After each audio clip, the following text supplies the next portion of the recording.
Hello, I am Deborah Henson-Conant, and I am here with Kathleen Wiley, and this is called Jung at Harp. Today we're going to talk about that frozen part of us, and how we can melt it, or how we can connect to it, or how we can bring it back into our lives, and how we can even find it. Yeah. Yes. So, Kathleen, I'm going to try something today. I'm going to put us in speaker view, at least for now, Okay. and at Jung. Oh, but that's not working. I'm going to put us back in the other view. So the way that this works with, so I'm a composer and a performer, Deborah Henson-Conant, also known as Deborah, also known as DHC, and Kathleen is a Jungian psychoanalyst. Do I finally have that right? You got it right. Okay. And Kathleen, what exactly does that mean? It means that I work with an eye towards what's going on in our life consciously and how it's compensated by the larger half of who we are, our unconscious, or the unknown aspects of ourself that are automatic, reflexive, instinctive, as well as archetypal and numinous. So, what that basically means for our topic today is we're going to look at how do we get in relationship to this frozen state, which is unconsciously prompted, unconsciously sustained, and unconsciously rooted in historical experiences.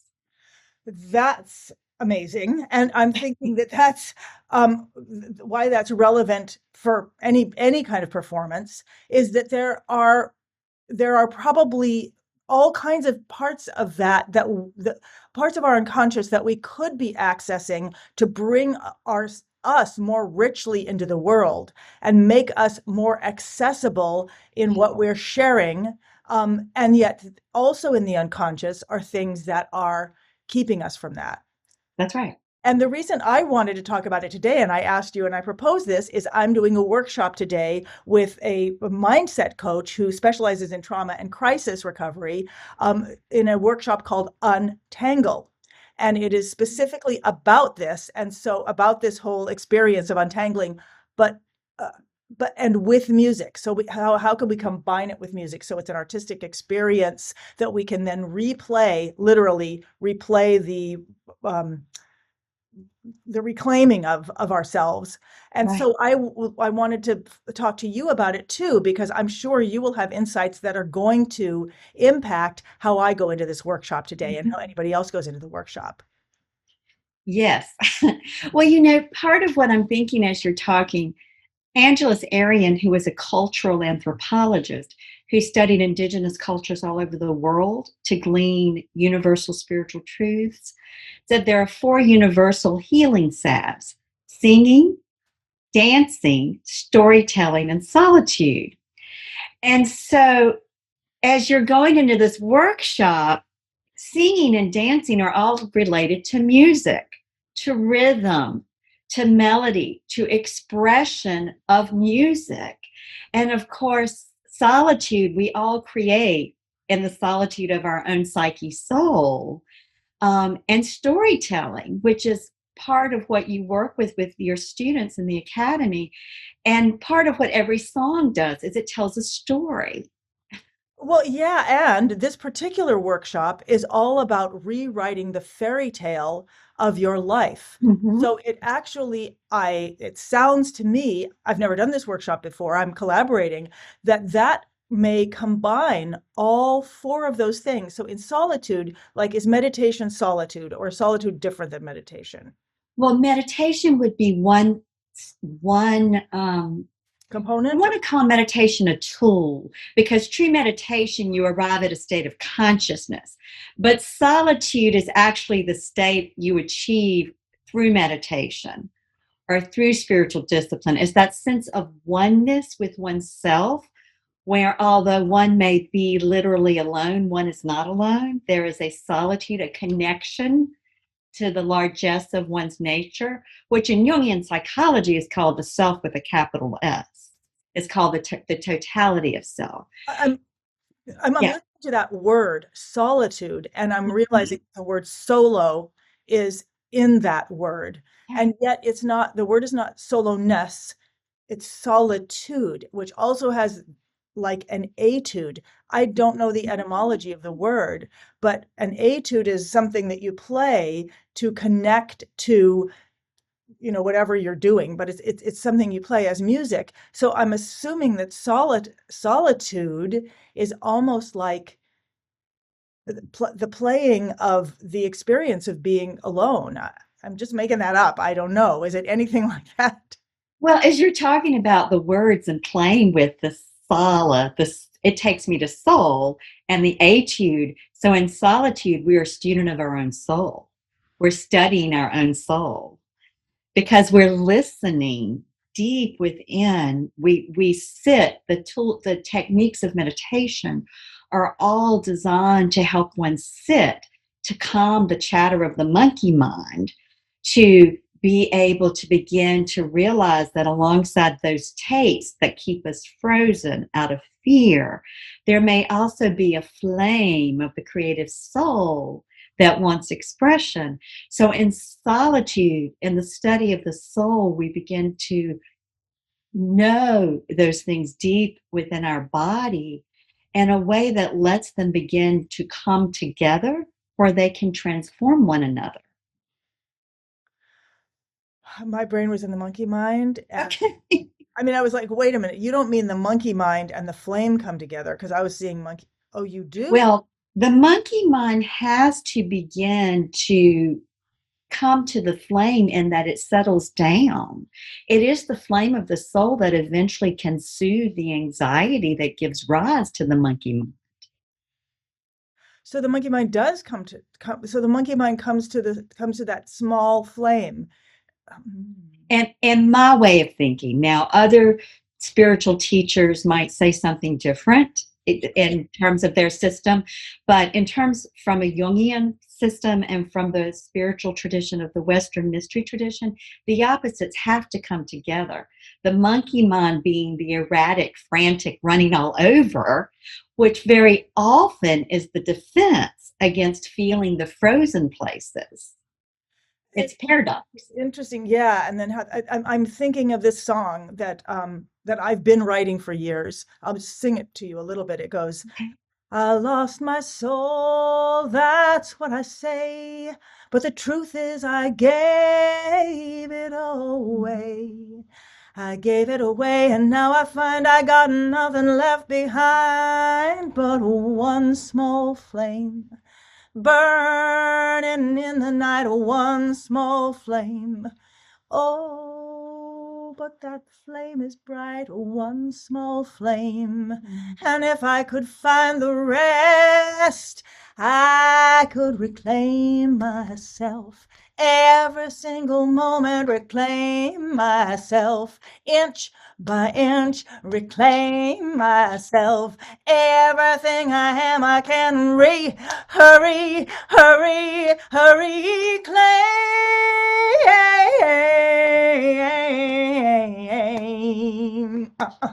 And that's as far as I've ever gotten. But when you talked about the small flame, and I've always had trouble with that one line because when I first wrote the song, I said, I lost my soul. That's what I say. But the truth is, I gave it away. I gave it away. Now I find I got nothing left behind but this one small flame burning in the night. One small flame. It's not even very bright. That's the way I first sang it. And somebody was like, really? It's not bright? Come on. Can't it be bright? Make it bright. And so I thought about it. So let's talk about that flame.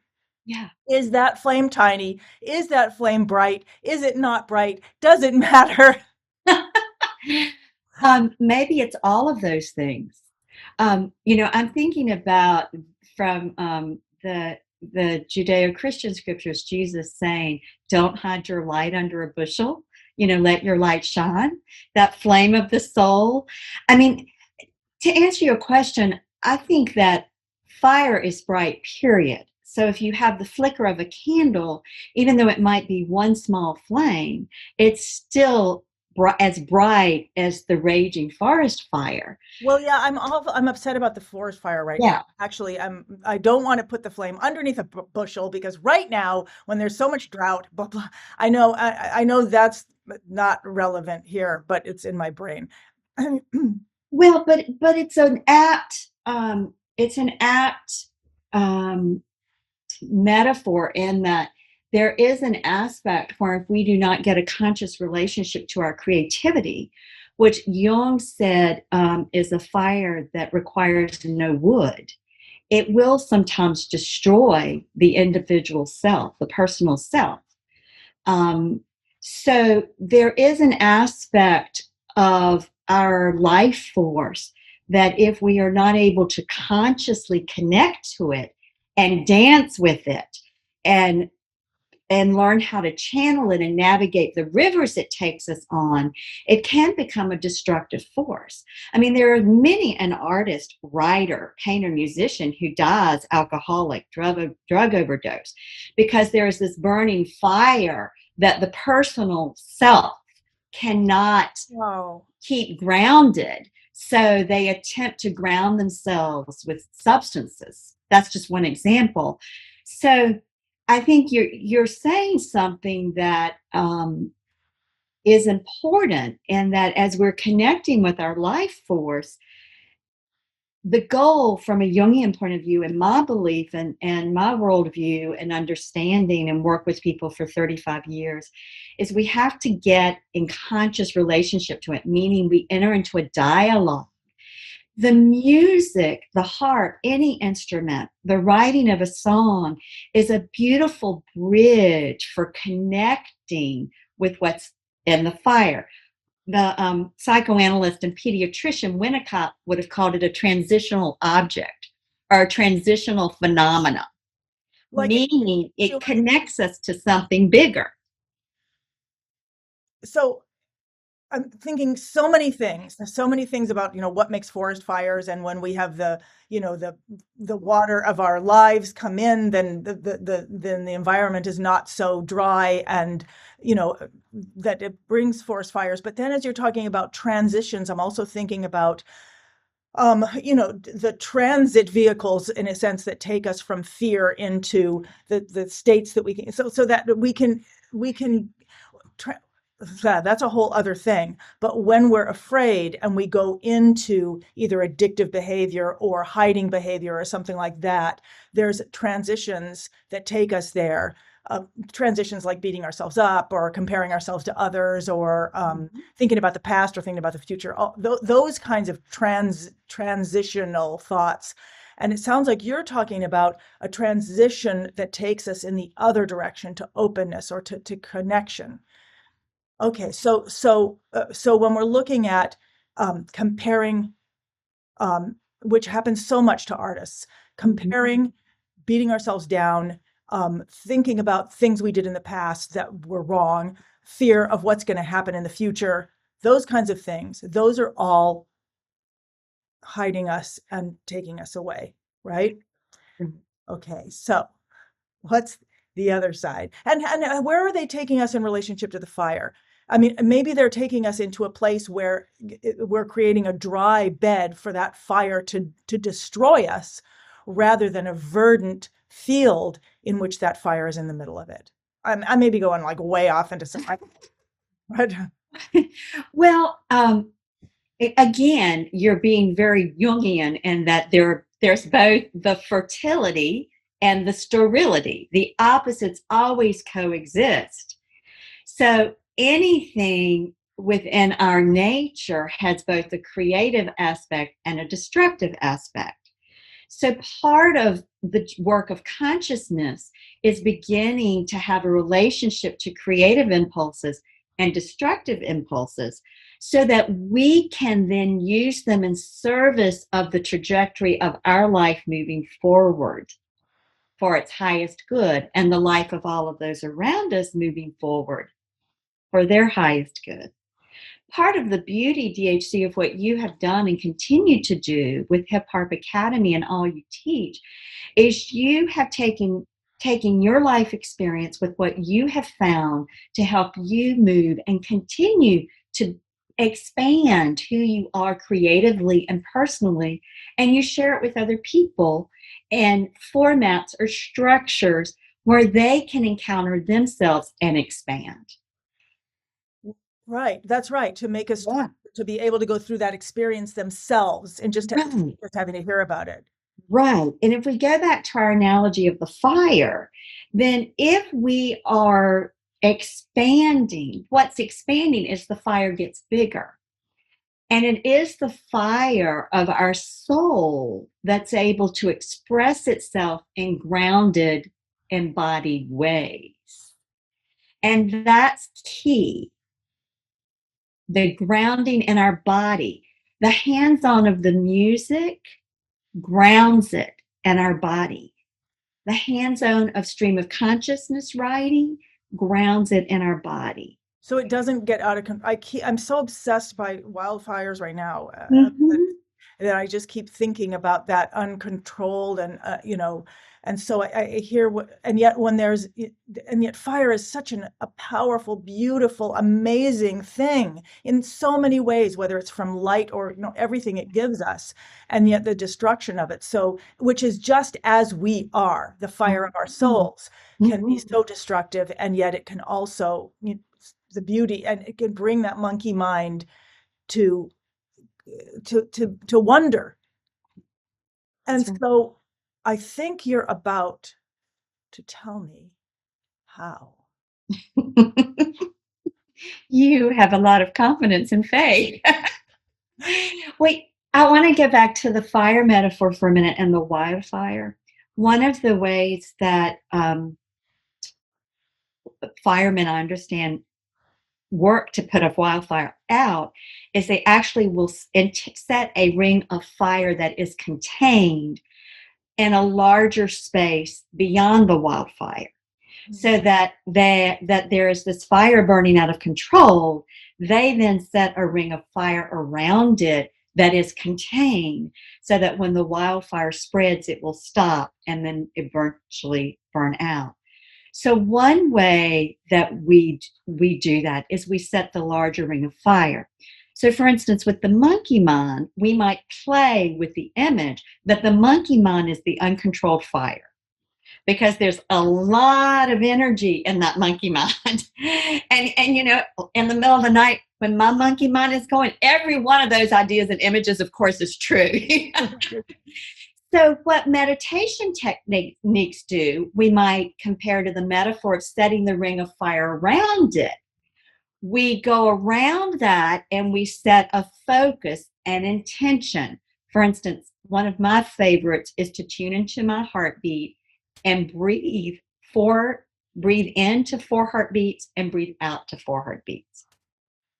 That becomes the ring of fire, the focus of my attention and life force, that becomes the container to to that will settle and help the monkey mind die down, so to speak. It's so interesting that that is rhythm. Because Mm-hmm. when we talk about music, I'm always telling people as they start to arrange music or try to play it, improvise, I teach them there are three roles in music. There's the Mm-hmm. role, the bass role, the accompaniment role, and the melody role. These are the roles, and they fit on the harp down here, in the middle and the top, and you see it all over symphony music. There, every time you look at a symphony score, you can see the roles. The melody instruments are on top, the accompaniment in the middle, and you can see that every family of whether it's woodwinds or brass or strings, they all have treble instruments, middle instruments, and bass instruments. So there's these three roles, and everybody always says, well, what about rhythm? And I always say rhythm is in everything. It is there is no music without rhythm. There is no life without time. Mm-hmm. Rhythm is the art of time, and or it is the yeah, the beating of time. So why am I saying this? Oh, because when you're breathing into your heartbeat, you are breathing into the truth, the physiological truth of rhythm. Yeah, as you were saying that about time, my mind went to um, Jung wrote a volume entitled Eon, which begins by talking about the three different kinds of time. that there is chronos time, which is linear and sequential. There is kairos time, which is like that special moment when something happens. And then there is the eon or the age, kind of marking an eternal period. And so, what you're saying about rhythm is that there is a way that rhythm is like chronos, and that it is sequential, and that it thus allows a moment of kairos, a special moment when something can happen, and that it is always connected when it comes from the heart to the eons, the eternal energy, the eternal flame of life. This is why great works of music survive beyond the time period in which they were written, Because because they tap into something eternal, and they might have been created in a special moment of time at a particular rhythm in the collective consciousness, as well as the consciousness that was emerging. So the rhythm is a container. The rhythm, in a sense, becomes the ring of fire. right. I mean, Yeah. it does. It provides an incredible support, and that doesn't mean that I don't like to play completely out of rhythm. That's really Mhm. stretching rhythm. It's not like there's no rhythm. It just is a different. But when you do have rhythm, and especially when you have a harmonic rhythm, meaning like in the blues, there's a harmonic rhythm. It's not you don't just hear dun, dun, dun, dun, dun, dun, but you hear it in a phrase. And so it starts to make the period is it's like a year, and then it's another year, and then it's another year, similar to it's Monday, and it's Monday again, and it's Monday again, which helps us to not just be like, oh, let's check myself, like that. So, and that supports freedom. Mhm. Once you can internalize that, it supports being able to play over it and have all this freedom to play with. So I'm wondering if the same thing happens as we connect into our breath and connect into that heartbeat. Will that also give us a support in our lives? Yes. Yeah, it will give us a support in our lives. And what we know is that the moment you begin to focus on the breath and align with the rhythm of the heartbeat, the body physiologically begins to calm down. Yeah, and it's so funny because part of my brain is like, I don't want to be stuck in like a rhythm. I don't want to be stuck in like no, no way. I'm gonna break out of that.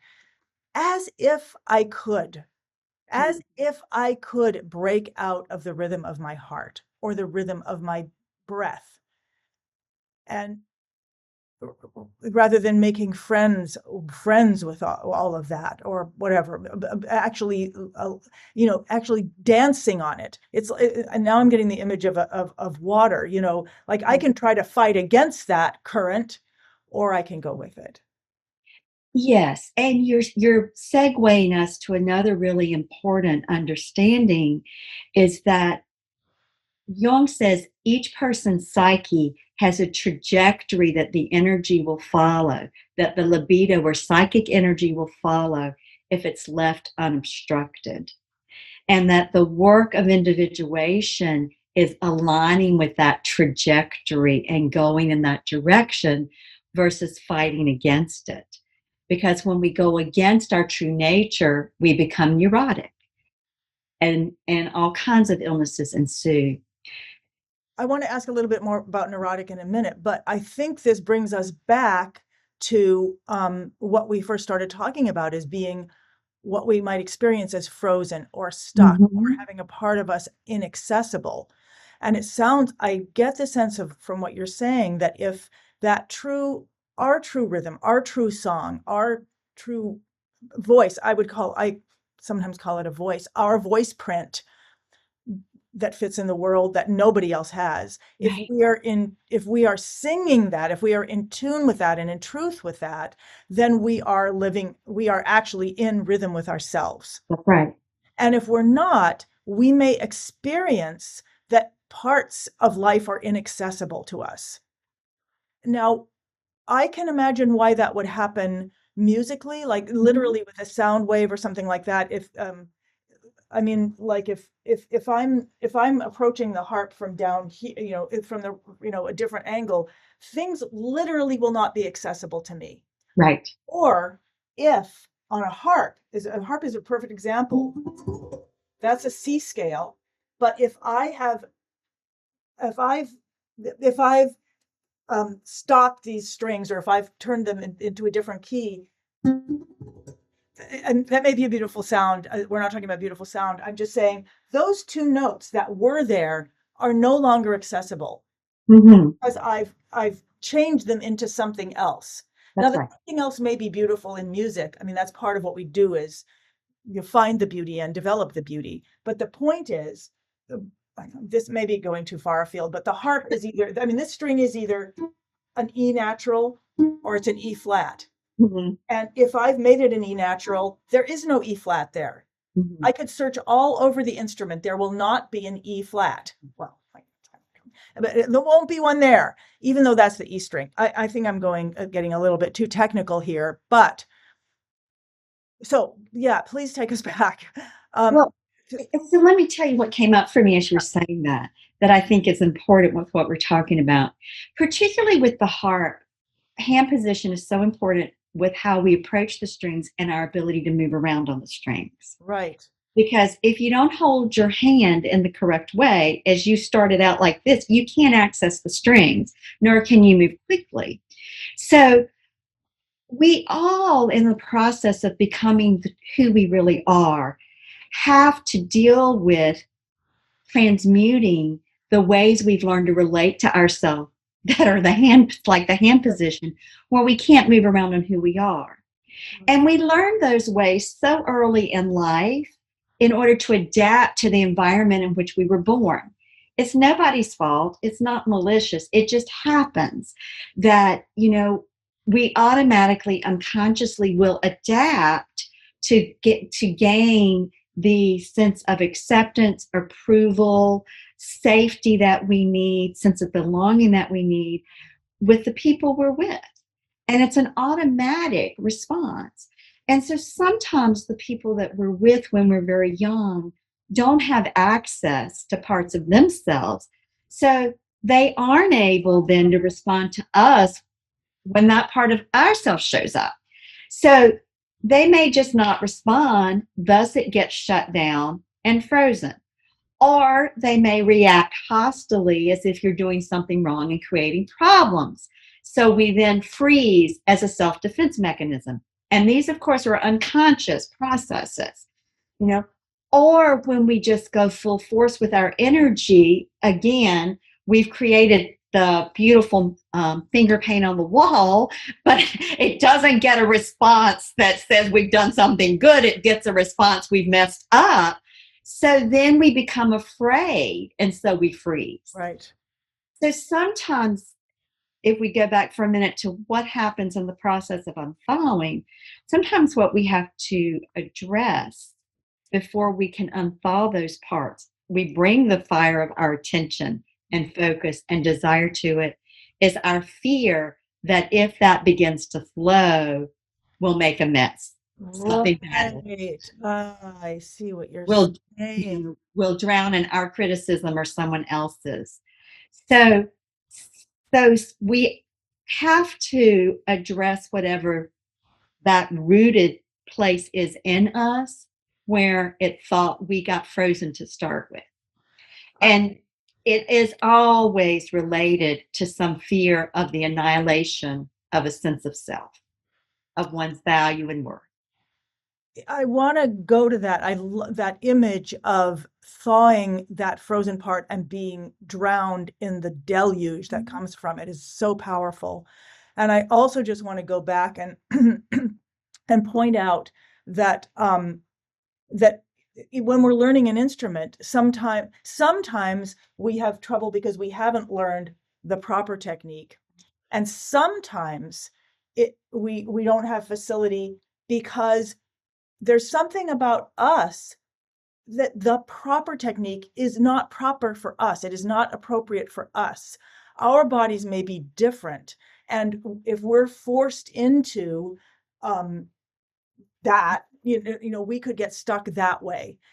Or for example, I just noticed that my fourth finger, if I try to do stuff with my fourth finger, I can do it, but it's just not as fun or doesn't have as much facility. So if I allow I could say, you're supposed to play with your fourth finger a lot. I mean, that's what harpists do. You better do it. Then it's going to be hard. But if I'm like, you know what? I use my fourth finger sometimes, but if I want to go really fast and have fun, I'm just not going to use it. Mm-hmm. And being okay with that, that, that, that's just, I just want to, because technique is always supposed to support us. It's there to support us. And often techniques of a teacher, whoever it is, will start to become the norm. And people forget that that was a norm for that person's body, which maybe it's the norm for 90% of the people. Maybe it's the norm for 99.25%, but we may not be that other percent. And anyway, I just wanted to say that for a minute to just kind of go back to that. But now I want to come back to this really powerful idea that when there's a frozen part of us, we have frozen it for a reason. And this is one of the incredible things that I know that Angela's going to talk about in the workshop today, and bring it out in terms of fairy tales. Because when we look back at fairy tales and you think about Snow White being frozen in the field, you think about Sleeping Beauty being frozen, you think about these characters being frozen or being stopped, their trajectory being stopped by poverty, Cinderella by poverty, whatever it is.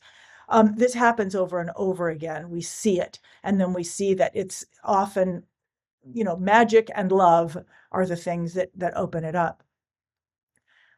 But this idea that we have made that into a block of ice that may have gotten larger and larger and larger, and that if we bring the flame to it, it could drown us. That's often a fear, is that and again, these are almost always rooted in the unconscious psyche, meaning when we were little, we didn't consciously say, "Oh, I'm going to freeze." It Right. was an automatic response of our primitive psyche to protect us. So part of what we all need are containers to help us feel safe enough to begin to bring the flame to the frozen place, where we then begin to experience the body sensations, the emotions, the memories, the images. So, part of what, again, you do with your meditations, and I'm imagining what will happen today as you work with Untangled with Angela, is you all will be creating a container that will help the workshop participants feel safe enough, because we all need the containment of the presence of another person for these transformations to happen. Individuation does not happen in isolation. It happens in relationship to other human beings. Tell me more. Well, we need the fire of someone else's presence and attention and compassionate heart to be able to more fully access the fire of our presence, focus, and compassionate heart and creative energies. I'm assuming, and I'm just realized my computer's about to stop. Why? Oh, Oh, maybe it just wasn't plugged. It wasn't plugged in. It wasn't connected all the way. All it took was that one thing. Um, so what I'm hearing is that uh, big rebel. Hello, it's not all about you. It's not all about it. It's about human experience is about being with other humans. mm. Is that what you're saying? Well, I'll say it this way as we kind of begin to pull all these ideas together. Is Jung actually says that wholeness is a product of I and you. And he then goes on to say he's not talking about that I'm going to be whole literally by joining with you, but that by joining with you in these conversations, I connect with a part of myself that you mirror back to me. And hopefully the same thing happens for you. In this conversation, you become more whole, not because you integrate me, but because I say things and mirror things back that connect you to another part of you. So we become more whole. We become more who we are. We expand to live more fully all of our psyche's energies as we encounter ourselves in relationship to another person.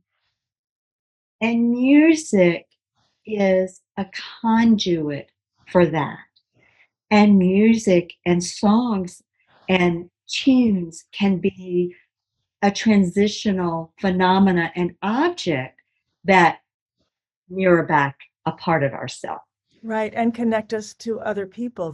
When you said, music and singing, what did you say? Music, dance. What were the four things? Solitude, and what was the fourth? Singing, dancing, storytelling, Telling. Oh my solitude. God. Yeah, Singing, dancing. storytelling. I think you're just talking about like that's what life is for me. And that's what it's always been for me. That's the four corners of my life. Mm, But so the singing and the dancing and the storytelling, that connects us to people, right? right. And the solitude connects us to ourselves. Well, I want to say all four of them connect us to soul, and they connect us to soul within ourselves, and they connect us to soul within other people. So when you tell your story through singing and dancing with your fingers on the harp, you are connecting to your soul and touching the soul of other people.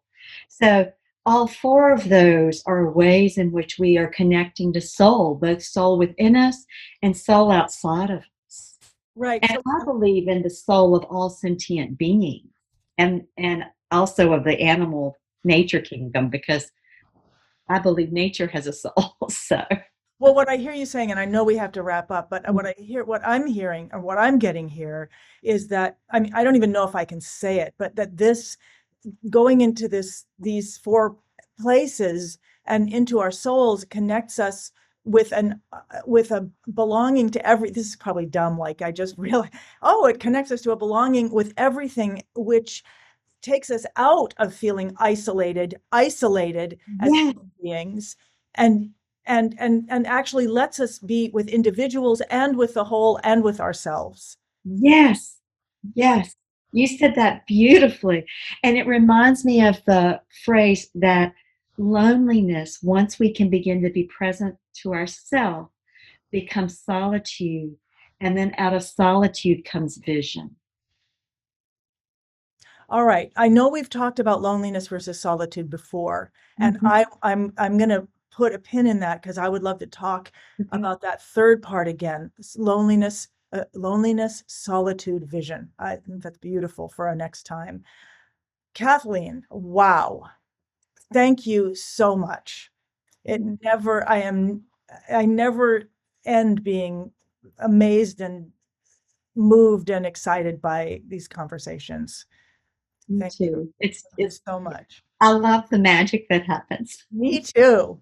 And so I am going to end the recording, but I'm going to see if I can go over to Facebook because I never can. But so for people who are listening to the podcast or the video, I'm going to stop now, and I hope that you can join us again next week for Jung at Harp. And I am Deborah Henson-Conant. This is Kathleen Wiley, and thank you for joining us. Visit jungatharp.com for show notes, contact links, and to follow the ongoing conversation. That's Jung, as in Carl Jung, the famous psychoanalyst, and harp, as in the many-stringed instrument.